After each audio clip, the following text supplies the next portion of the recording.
Theme தனன திறனா.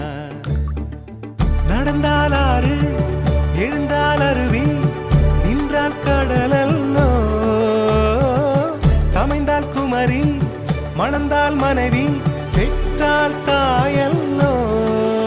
சிறு நதிகளே நதியிடும் கரைகளே கரை தொடும் நுரைகளே நுரைகளில் இவள் முகமே.